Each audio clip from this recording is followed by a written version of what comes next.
I'm not impatient. What the fuck is? Hey, Brian. Ryan, you need to just.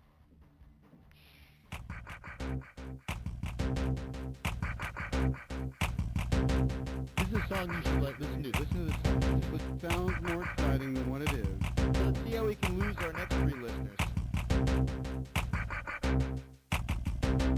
Can I tell my goddamn story? Testicles 1 2. Testicles 1 2. Testing. Is this thing on? Hey, you're welcome. You're back in the meantime with MeanDave, episode 24, which is now week 4 of the Corona monologues, shelter in place, quarantine, whatnot. So I didn't think of a title until I had a couple false starts with this, and came up with one. So in moving with our tribute to Bruce Willis and Die Hard, we will call this one, even though it's the 4th week, but I haven't really kept up with the all of the accurate first episode, second episode, third episode theme of it. We're gonna pay homage to Die Hard, the Die Hard series, and we'll call this one Ronalogue with a Vengeance. How about that? So Ronalogue with a Vengeance, week 4. This is week 4. So ultimately, things have not changed much since the last few weeks. Still doing the same, trying not to do shit.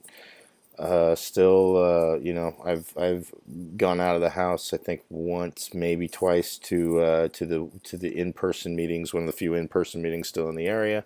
That was very uneventful. I mean, it was just recovery-based shit. I went to the store once. People are wearing more masks now. So some of you might have seen in week 2, I wore my mask, which is around here. Actually, I put it away. But yeah, maybe I'll show you a clip of it or some shit. I don't fucking know. But yeah, it's been people now are more wearing masks, which is gloves were kind of going, but which is kind of weird because we're already like a month into this, and I kind of feel like the mask thing now, kind of either got it or you don't. But I'm not a doctor. I'm not anybody. I'm not trying to even be flippant about this because I know people who've had it, two people who I know who've had it came near death, and luckily have recovered. One person, people want to die, but he recovered too, but it was just because he's being a jackass with it. Beyond that, it's not a whole lot different. I have to issue a correction, a rare in the meantime with MeanDave correction to start off the show.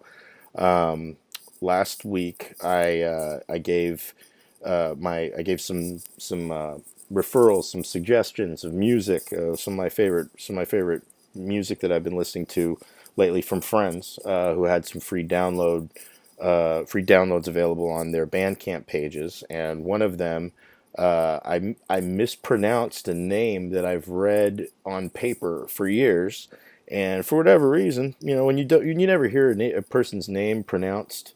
You can kind of, phonetically develop your own pronunciation of the name. And so apologies to my friend Andy for totally misreading his name for years.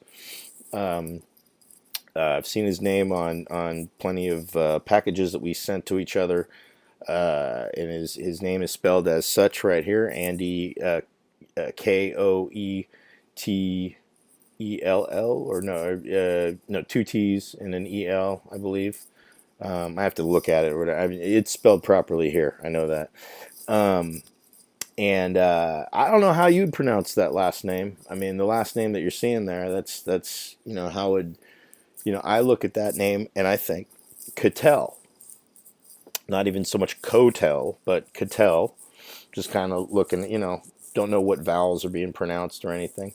So I referred everybody to Captain Three Leg and Mortville Noise. That's his band and his label, respectively.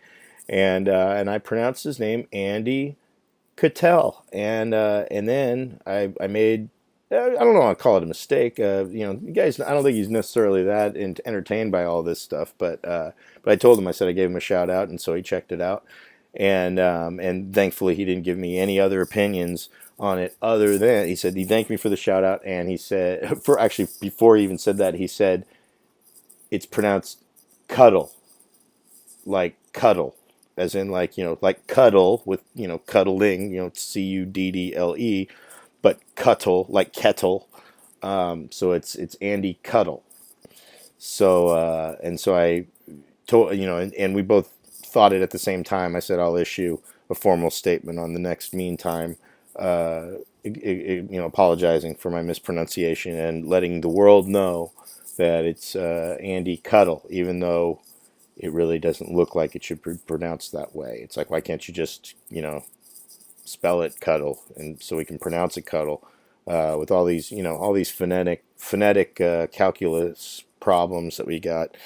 Anyways, so that was one problem we solved right there. As always, want to thank everybody who's been enjoying these episodes. Feel free again if you enjoy them and you have the means and you're entertained on them. Also, check out the old episodes if you haven't seen all these. Man, this is a good time to binge on all of the crap that I started doing this with in 2014. There's some good classic episodes. I've been going through them myself and sharing them on social media, and I've been enjoying them. I've been enjoying seeing kind of the time capsules of interviews with a lot of people, a lot of comics that I loved and respected at the time, and still do for the most part today. But yeah, if you enjoy this on any level, feel free to shoot a Venmo over there. If you don't use Venmo or whatever, but you're like, Dave, I got PayPal. Well, you can send me an email, or not send me an email. You can use the email, put the email in there, and use PayPal. That's just as easy. I put my Cash App in the description because only people who use Cash App really are women on OnlyFans and stuff. Kind of doing adult entertainment. And actually, I did get a donation from a friend of mine who does adult entertainment, and want to thank her very much. Don't want to say her by name because she's, just anonymity type practices. I'm not sure if she'd really even want it to be known. But she's a good friend of mine and very generous, and want to thank her for the money for groceries. That's really, the money's going to rent more than this. I got EBT for groceries. But this is the stimulus check start. People are getting their stimulus checks. They're getting their stimulus on, rock hard. And then there's been the big debate over whether or not it's just a cash advance towards your return of next year, or if it's a credit that you don't have to pay back or pay taxes on. It's been an interesting, because ever since this quarantine started, I get messages from people I haven't talked to in years, that I kind of lost contact with, who haven't really used their Facebooks in years or whatever. And all of a sudden now I get all of these, all those forwarded messages of videos or whatever, just trying to let you in on what sounds like is good information, but it's all bad information. Usually you'll find it on Snopes already dismissed as false and everything. So it's just been an interesting kind of bunch of bullshit with that. But like I said, so this episode, I think I'm just gonna recommend some of the binge watching fringes stuff that I've been checking out that I think you might like, based on just, I've posted them on my social media and whatnot. But everybody's been, if you're stuck at home and if you have means, everybody's been binging, but everybody's been talking about the same ones. Tiger King being the popular one. Tiger King really is not that good a show. It's just interesting, despicable people, and the drama between them. But I gotta tell you, I watched it. I lost interest halfway through. I became a parody of. We talked about this last week on the show. I was used in a parody photoshopping based on Tiger King. But yeah, quite frankly, I didn't find it that compelling. The Don't Fuck with Cats documentary was better. I felt that was a little more compelling because there was something, I don't know, it was just the story of a mystery, finding who this guy was who was killing cats online.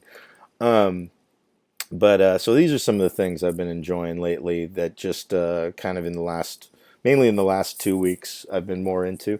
One of the general ones, I keep forgetting every Monday that I have access to AMC.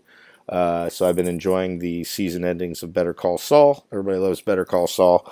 If you don't, sucks to be you. But, if you're a Breaking Bad fan, which I wasn't necessarily a Breaking Bad fan. I got into it right at the end because that was right around when I got sober, and my stepdad was into it. I'd heard about all the hype about it and all that, and started watching it, and I got caught up real fast, and then got into that last season really well.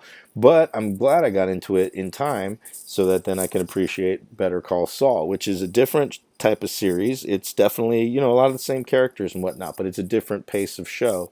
It's not exactly the same as Breaking Bad. It's a different. I mean, it's from a different angle because you're dealing with the character who we already know is kind of has you know, moral conflicts and dare I say compromised principles, but at the same time we relate to him. We just relate to him for whatever reason. And this is his story, which is very compelling for the most part. Some people like it, some people don't. I dig it. I don't care. So I've been keeping up with that. That's you know, one of the things I had fun bashing was Westworld, because Westworld's one of those shows on HBO that really started off where I want to like it more than I ever did. And every time I try watching every season, I'm like, maybe this one will be the one. And it's never, after that first season, which really was confusing enough, but I kind of kept up with it. And season two, you just get lost in the flashbacks and the flash forwards and what you don't know that one is. You can't tell. You get too mixed up in it, and the plot becomes so convoluted. You just kind of give up. And I was watching it with my girlfriend at the time, so really I was just kind of following along loosely, but not really. Just kind of you know, it's one of those things you might as well be on your phone half the time because you're not going to keep up with it even if you are watching it, trying to pay close attention and taking notes. So then season three, which looked really good based on the trailer, and I watched it, and I kind of knew where things ended in season two, so I kind of knew where to pick up, and I started watching it, and once again, it's just losing me. And they got new characters too, even a Breaking Bad character, the Aaron, what's his name? He's in it, and Jesse, as everybody knows him. So yeah, lost interest real fast and just kind of moved on. One show I did enjoy at the start. It's a show I've never gotten to see and picked up or started watching it and enjoyed it for the first season. Second season, I've been slow to really finish it because again, I'm kind of you start watching TV shows and it's strange. A show's really, you know, you're really hooked into a show when you really forget the fact that all they're doing is just hooking you in to keep you coming back next week and next. It's just like a good drug that gets you hooked. But for the most part, I started watching American Gods, which I've never gotten around to, and I've read the book. I did read American Gods, I'm pretty sure, and I have completely forgot the entire plot to what I kind of knew where it started. It was these were gods that are, you know, based on human history.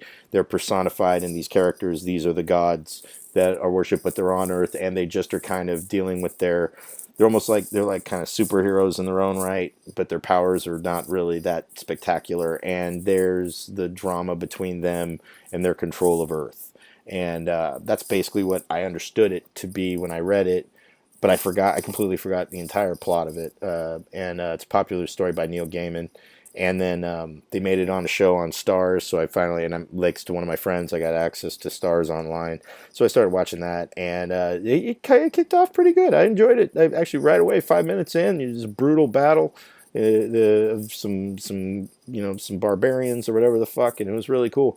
But then as time wore on, once again, kind of just felt myself drifting off, not realizing that there's these characters that they just seem to be like crisscross, kind of like almost kind of like they're dragging their feet, pussyfooting around a plot that really doesn't. I mean, it's like, wait a minute, why are you going here and why are you going here when you both are trying to meet in the middle, and just some weird shit. And I just was really like, they're just kind of, they're again trying to just do things to keep. Once you start seeing through the trickery to just keep you coming back next week, and they're just postponing it. I mean, even Better Call Saul has some of that. I kind of measure it where if the trailers for each week are better than the episodes, then it's kind of, you're gonna kind of wane. So I'm taking my sweet ass time finishing up season 2 of American Gods. what I've been watching that isn't a fictional show. Actually, I just was posting on social media about this tonight. Is Dark Side of the Ring. Oh man, I didn't know there was a first season of this shit. This was on Vice Network, Vice Land, or whatever the fuck. And this is great because it's Vice.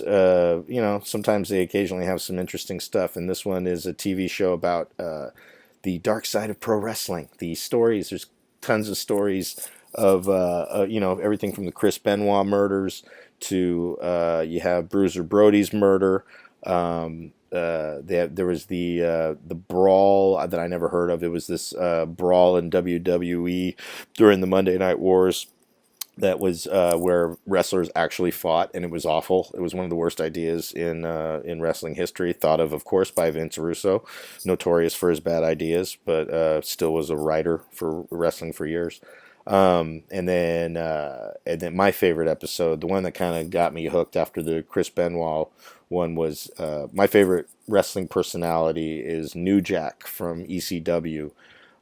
He's one of the few wrestlers that really is dangerous to in the ring for the most part. He has a persona that is, I mean, he's one half of the Gangsters, him and Mustafa, and they had a reputation for really, really hurting people. Actually, a lot of these wrestlers that are on the show did, him and Bruiser Brody in particular, but. New Jack was more of, and he could kind of wrestle, but he was mostly known for weapons, being one of the most violent. He was known for being one of the most violent characters in the ring, and really pushing that line.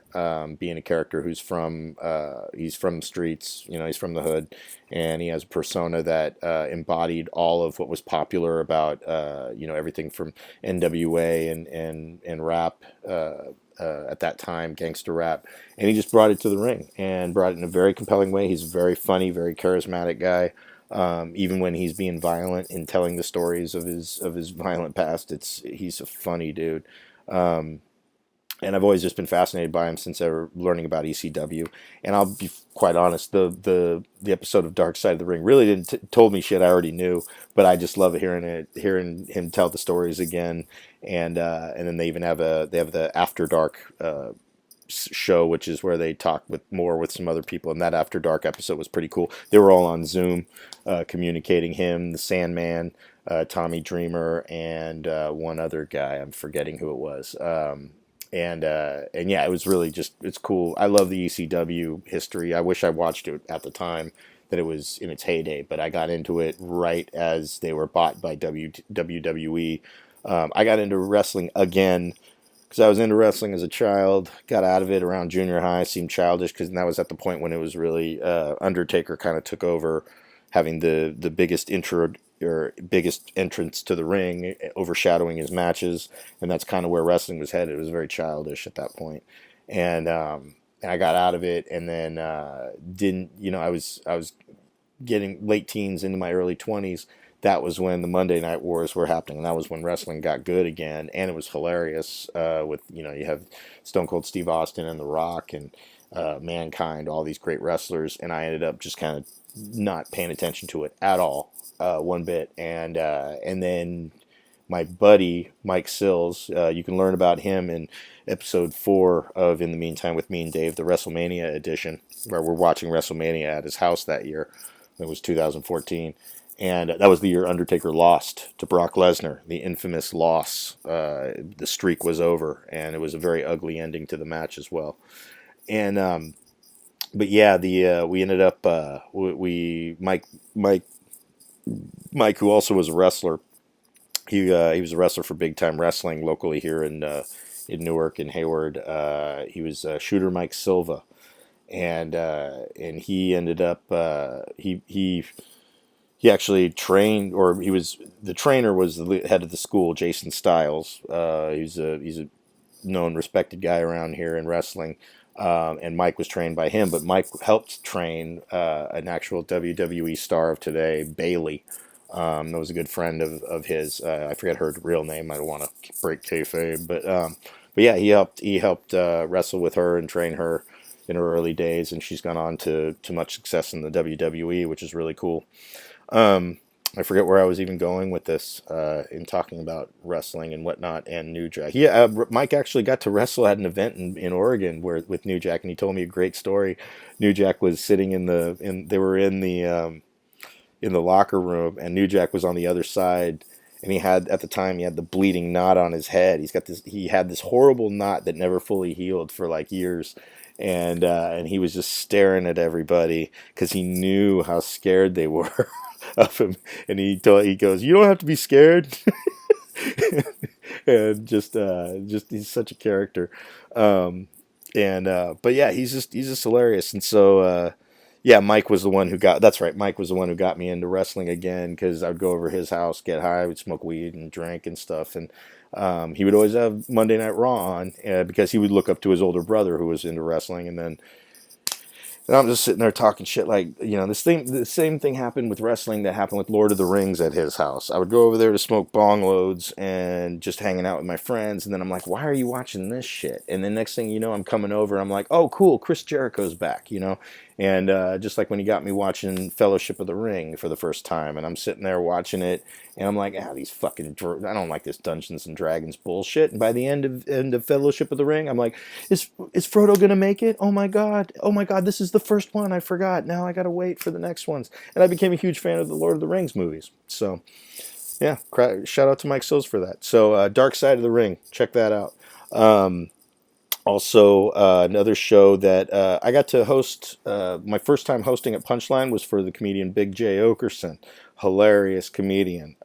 Follow anything he does. Very funny guy, very cool guy. Got to work with him. He was the headliner, and his feature, Mike Finoia, who's also a very funny dude. Check him out as well. He's a writer on Impractical Jokers and does a lot of live shows with them. Both very cool guys, really cool dudes to just, I talked more with Mike, during the performances, but I got to watch Big J. Every single set was different from the last, but he had like some bits worked in there that I could tell was what his material was currently working with, but he would always, every set had something unique and different in it.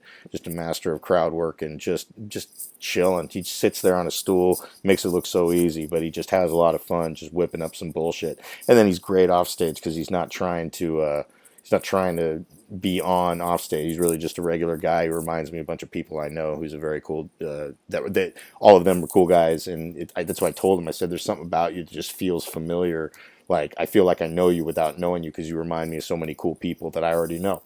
And he also goes by Big J Oakerson. And I asked him, one of the things, being a character or being a persona stage name, Mean Dave. I asked him, did anybody ever throughout his career ever refer to him as Big, as if his Big was his first name? And he looked at me with this look on his face, like I just said the stupidest thing in the world, and he just said, "No. Why? They say your first name's Mean."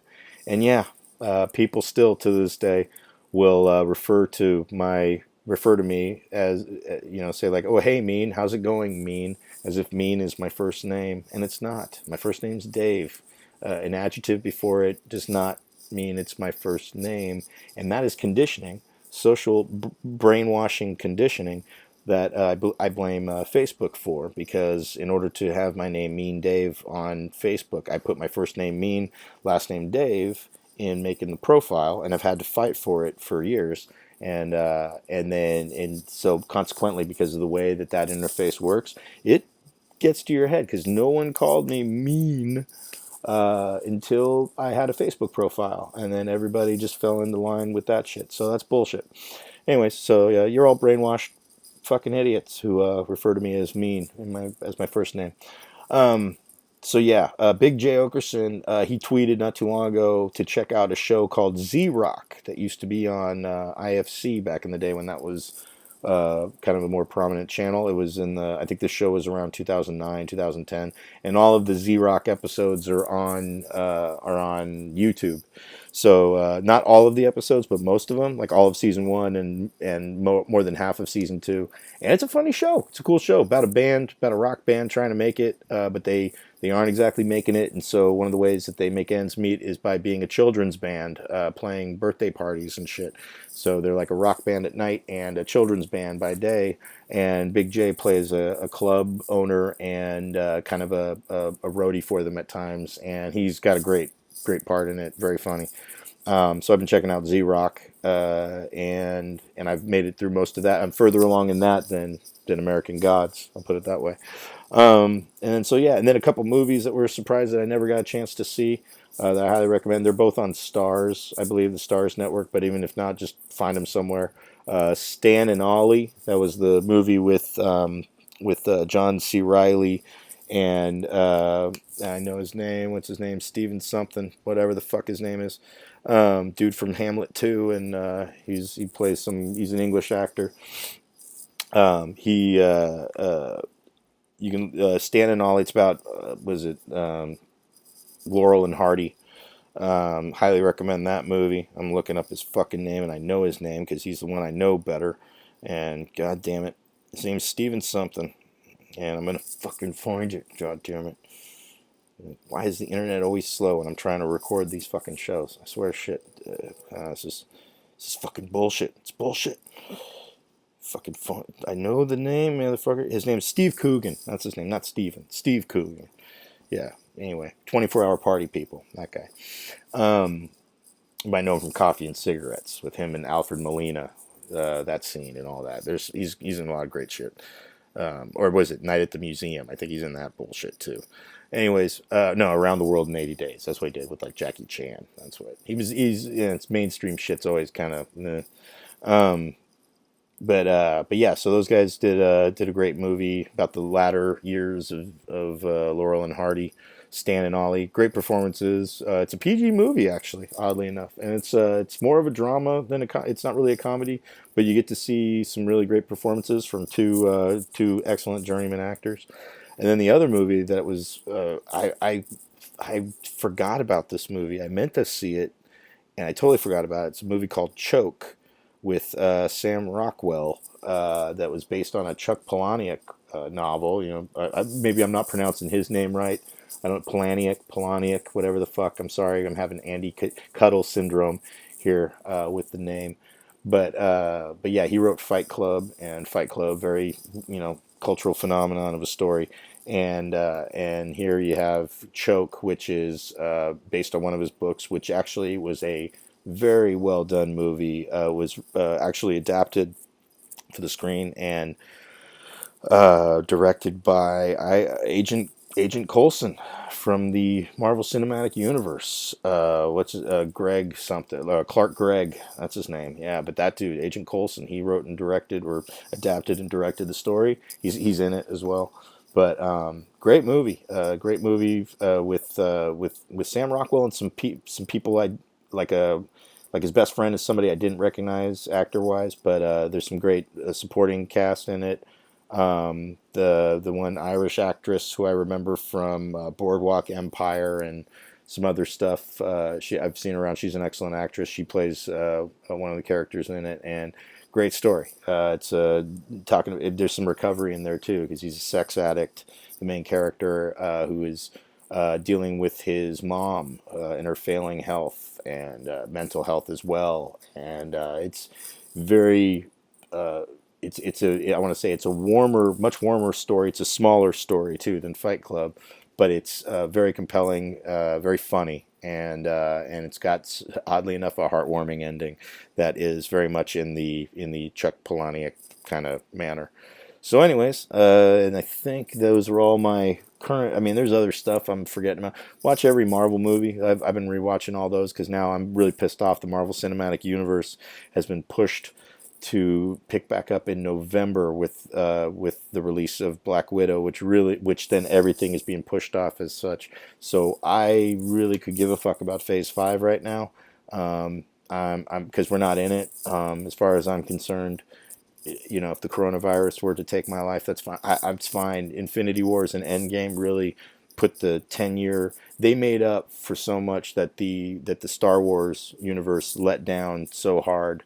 And and I saw Rise of Skywalker. It was, I got a half Rise of Sky. It was not that great.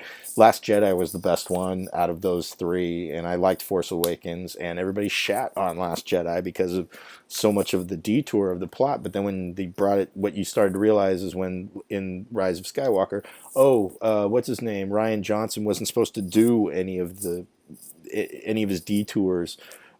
He wasn't supposed to do. There wasn't a coherent story that was set in place to hit these checkpoints throughout that trilogy, which wasn't the case even in the prequel trilogies the prequel trilogy that was awful. Even that one though had plotting that George Lucas set out to do and met, even though it was still the most boring trilogy I've seen, with a few scenes that were all right, but yeah, so beyond that, I think that's about it. Tried to make this shorter, still couldn't get it under 30 minutes. We're at the 30-minute mark, so I'm still going to have to edit my ass off with this. But beyond that, hope you're enjoying some shit. Feel free, if you know me, shoot me some recommendations that you think I might like based on anything. Please, if you are enjoying these and you do have means, feel free to, again, donate to the old Venmo and shit, or the other any of the other ways. Check out the other shows, please. Let me know what you think. Beyond that, let's just, again, stay indoors, stay safe, use masks if it makes you feel better, use gloves if it makes you feel better. I'm not a big believer in all of it, but I'll do it just to make you scared little bitches feel better. Beyond that, I added the microphone just for Andy, because he was telling me last week, why the fuck don't you use a microphone? It's because I didn't have one, and I forgot these have microphones in them, so I'm using the microphone here for you now. And that's gonna wrap up. In the meantime, with MeanDave, episode 24, live or no, Ronalogue with a vengeance. That's right. So, all right, see ya.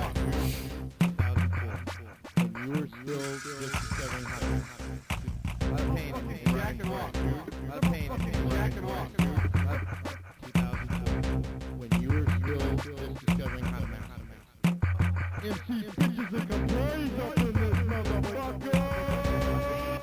MC bitches and complaints up in this motherfucker. MC bitches and complaints up in this. Yeah, right. Bitching and complaining.